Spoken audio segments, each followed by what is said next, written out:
Bonjour, aujourd'hui je vais vous lire les chapitres 4 et 5 de la Squin.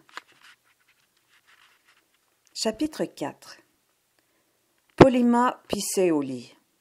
Chaque nuit, il lui arrivait un accident. Au matin, sa chemise et ses draps étaient tout mouillés. Après le départ des besognes pour la classe, Masso, l'été, faisait sécher la paillasse au soleil sur le four. L'hiver, sur 2 chaises auprès du poêle.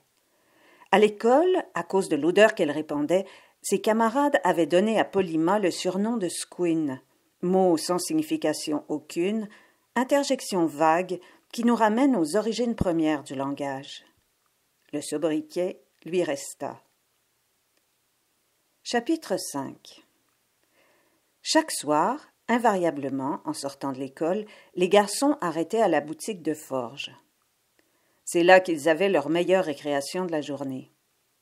Quelques-uns regardaient le père Duprat ferrer un cheval, ou, le bras passé sur le manche de son soufflet, activer le feu tout en fumant la pipe et en racontant les nouvelles du rang aux fermiers du voisinage.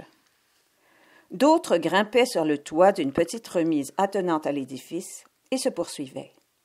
D'autres encore jouaient à la clé ou couraient parmi les tombereaux neufs sentant la peinture fraîche, les herses aux dents aiguës et les charrues à réparer. Ces jeux finissaient toujours par un concours à qui pisserait le plus haut, et le côté ouest de la bâtisse subissait ainsi chaque jour un arrosage qui dessinait sur les planches une série d'ombres chinoises. La Squin, dont le penchant à la délation s'accusait déjà, porta ses faits à la connaissance de l'institutrice.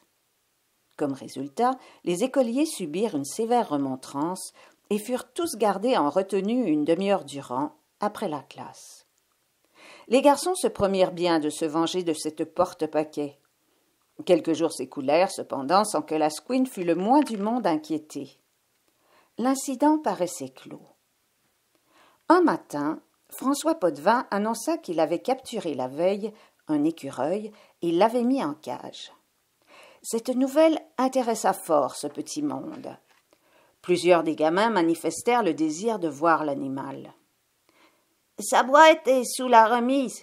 Vous n'avez qu'à arrêter en passant, » déclara François, qui était subitement devenu un personnage important. À la sortie de l'école, une dizaine d'enfants le suivirent.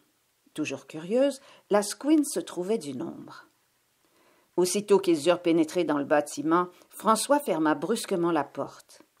Alors, au hurlement enthousiaste du groupe, tous les garçons se tournant vers la Squin l'arrosèrent copieusement, comme s'ils eussent été à leur concours à la boutique de forge du père Duprat.